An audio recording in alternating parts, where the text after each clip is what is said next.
Hey guys, what's up? It's Ryan Carty. I haven't posted a video in a long time, partially because it's actually not prion disease that I'm dealing with here. I'm dealing with Trophorema Whippley bacterial infection, or commonly known as Whipples disease, and that's one of the reasons why I haven't had a chance to post anything. I've been getting really sick from this.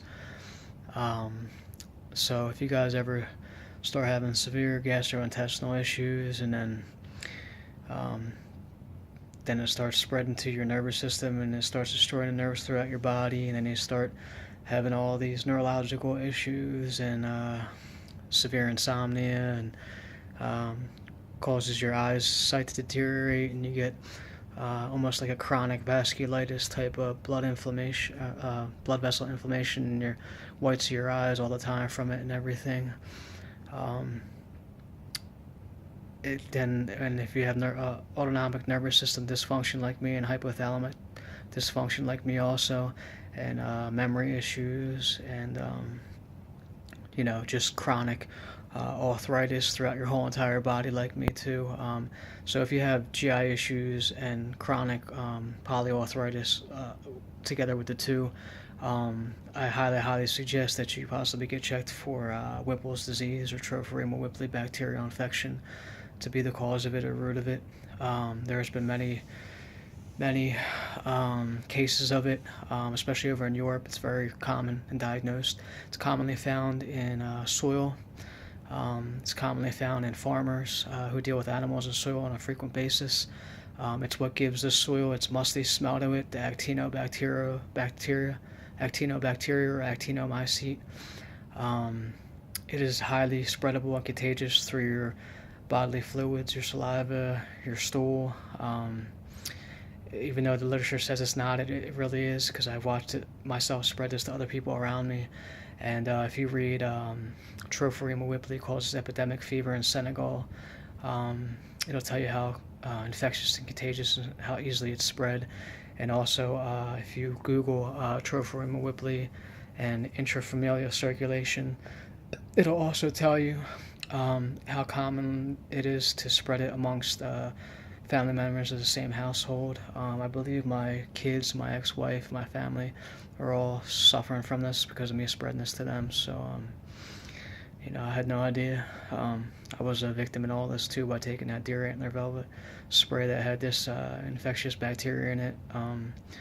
So I just hope people learn from my mistake by taking that stuff. And if you're suspecting of it and doctors can't figure out what's going on with you, and you keep getting sicker and worse day by day, and you start losing a lot of weight and muscle mass, and you start having all of the arthritis and stomach issues and everything, then I would highly recommend getting checked for this. It's very serious, and it can and will kill you if it's not detected, diagnosed, and treated properly and effectively. So let me show you some of the sores and lesions that I have on my skin.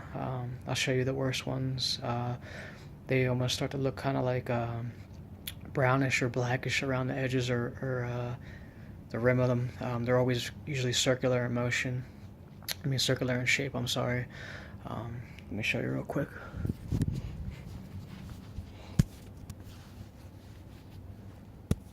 Excuse me for 1 second. And that's kind of what it looks like right there. That's two of the sores and lesions that I have. I have so many more. I have so many more all over my body from it. Those are just really the two. Well, there's actually three. Two most predominant. There's another one over here. That's more. I think. Let's see, right there. If you can see it or not. That one right there. That's another one. So if you guys can see that too, that one, and then these two over here. Those are the three worst ones I have, but I have them all over my arms, all over my stomach. I have them on my neck. I have it on one on my head up here. My neck next to my tattoo of my son's name over here. They're all over my arms. They're on my hands too. but the worst ones are probably the ones I just showed you. They're painful too, and they leave nasty, nasty scars. And they may appear to look like almost like acne, but they're not acne. They're sores and they're lesions literally in my skin from this bacteria and stuff. So, once again, guys, Ryan Carty out here in Arizona, suffering from classical Whipples disease or chronic Whipples disease. Supposed to be seeing an infectious disease doctor and a GI doctor in regards to this, but I keep getting sicker and sicker and worse and worse. I've lost a lot of weight, a lot of muscle mass because of this, a lot of memory issues, blurred vision, and everything from it. I mean, it's even started to cause my teeth to decay and everything like that. I can't even smile right now because my teeth are so cracked and my skin's so dry all the time from this and everything, but even my teeth have been breaking down because of this bacteria and everything. It's destroyed almost all the nerves throughout my whole entire body too. So yeah, it's really, really bad stuff, and I just wish that nobody else has to suffer like this. I hope that the medical field starts considering this diagnosis more often, more frequently. Maybe if they would have tested me for this years ago and I had the colonoscopy and endoscopy done, then maybe I would have gotten help all the way back then, and I wouldn't have spread this to my wife, my kids, my whole entire family and everything. And wouldn't have lost my career in the medical field as a respiratory therapist. I wouldn't have lost everything I had that I worked so hard for because of this. Also, you get frequent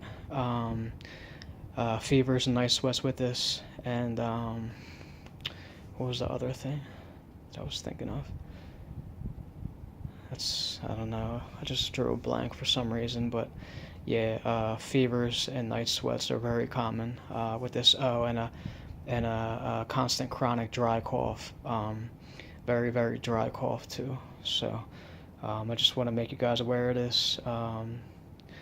In case you all have similar issues that I have, and doctors can't give you any explanation, and they make you have to be like you're crazy and you're really not, and you worked in the medical field for 10 years, and you were a great respiratory therapist and taught clinical to students for about 3 or 4 years. I'm not crazy, and finally figured this out. I don't know if it's gonna kill me regardless or not, but I did finally get the final answers, and hopefully they're going to get me some kind of help with some kind of treatment soon. I've been taking Bactrim and amoxicillin. The Bactrim usually tends to lead to treatment failure in almost every single case. The trimethoprim is inactive against this bacteria. The sulfonamide or sulfamethoxazole is bacteriostatic against this, and the amoxicillin is beta-lactam, which this has a poor susceptibility, or beta-lactams have a poor susceptibility to this bacteria. So, I tried to do what I could for myself, did the best I could.